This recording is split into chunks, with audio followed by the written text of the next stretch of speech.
हेडलाईन्सचे प्रायोजक आहे NBC bearings, लांब पळण्यासाठी। कुणी कुणाच्या आया बहिणी काढणार असेल तर आढेवेढे न घेता भूमिका घ्यायला हवी। मनोज जरांगेंचा बोलविता धनीकोट चौकशीत षडयंत्र बाहेर काढणार देवेंद्र फडणवीस आक्रमक।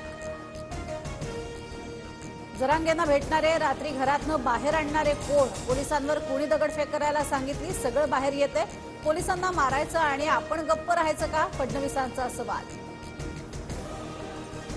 जरांगेंचे फडणवीसांवरील आरोप अतिशय खालच्या पातळीचे। जरांगेंची भाषा कार्यकर्त्यांची नाही तर राजकीय। जाती जातीत भांडणं लावण्याचं काम कोणी करू नये, मुख्यमंत्री शिंदेंचे खडे बोल। सरकारचा मराठा समाजाला न्याय देण्याचा प्रयत्न, मात्र तरीही मुख्यमंत्री उपमुख्यमंत्र्यांची इज्जत काढली। फडणवीस मराठा समाजाच्या विरोधात आहेत हे दाखवण्याचा केविलवाणा प्रयत्न, मुख्यमंत्र्यांचा जरांगेंवर निशाणा। मनोज जरांगेंच्या आंदोलनाची एसआयटी चौकशी होणार, सत्ताधाऱ्यांच्या आक्रमक मागणीनंतर विधानसभा अध्यक्षांचे आदेश।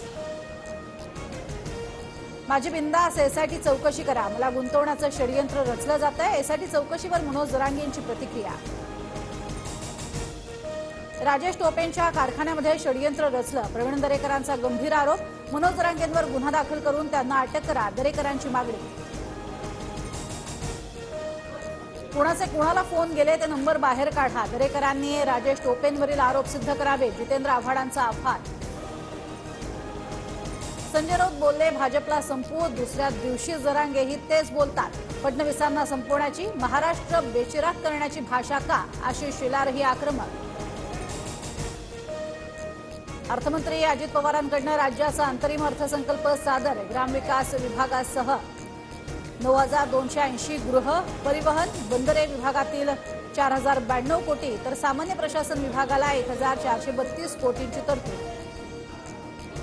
सुप्रिया सुळेंसाठी शरद पवार मैदानात, शरद पवारांकडून बारामती लोकसभेचा आढावा, पुण्यातील निसर्ग कार्यालयात पवारांची बैठक। भाजपकडून अजित पवारांचा वापर, पवार विरुद्ध पवार केल्यानं भाजपला फायदा, मात्र निवडणुकीत लोक सरकारचा करेक्ट कार्यक्रम करतील, रोहित पवारांची प्रतिक्रिया।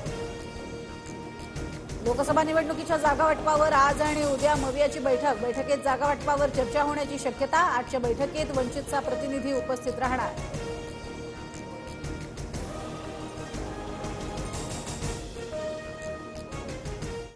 हेडलाईन्सचे प्रायोजक आहे एनबीसी बेरिंग्स, लांब पळण्यासाठी।